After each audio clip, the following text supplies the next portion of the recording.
Je suis née il y a très longtemps, sans doute au Moyen-Orient. Personne ne sait vraiment comment je suis venue au monde.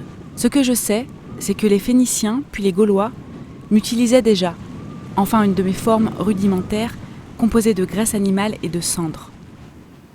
Pendant longtemps, j'ai été fabriquée de façon aléatoire, sans véritable charte de fabrication. J'étais un produit rare, encore peu connu. Et puis, au Moyen-Âge, j'ai rencontré Marseille. Ou c'est plutôt elle qui m'a adoptée.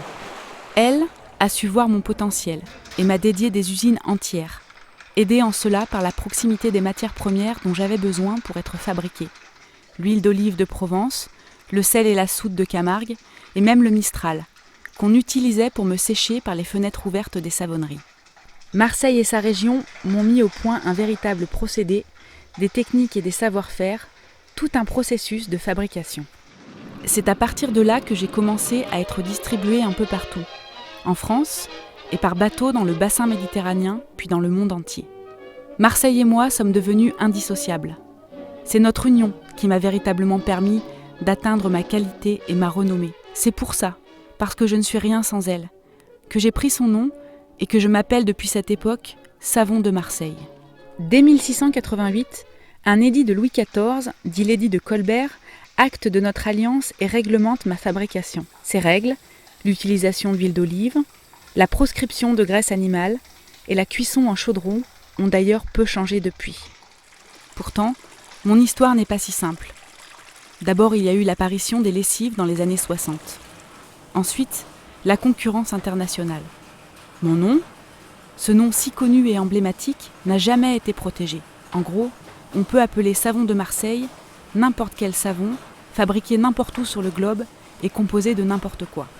Et depuis trop longtemps, j'ai vu apparaître des usurpateurs, qui utilisent mon nom mais qui sont loin d'avoir mon pédigré, à savoir la qualité de ma composition et mon origine géographique. Toutes ces circonstances ont été désastreuses pour moi, et le nombre des usines de savon qui me produisaient à Marseille et dans sa région a fondu comme neige au soleil. Moi, j'ai toujours été ouvert et généreux. J'appartiens à celui qui me fait, qu'il soit d'ici ou d'ailleurs, à la seule condition que je sois fabriqué à Marseille ou sa région, dans le respect de la charte de fabrication qui a fait ma réputation.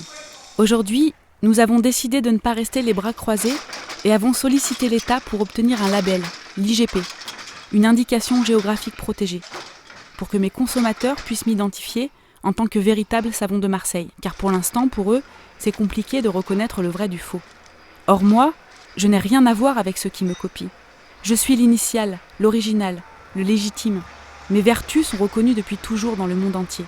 Je suis un des derniers produits cosmétiques fabriqués en France de manière traditionnelle depuis le Moyen-Âge.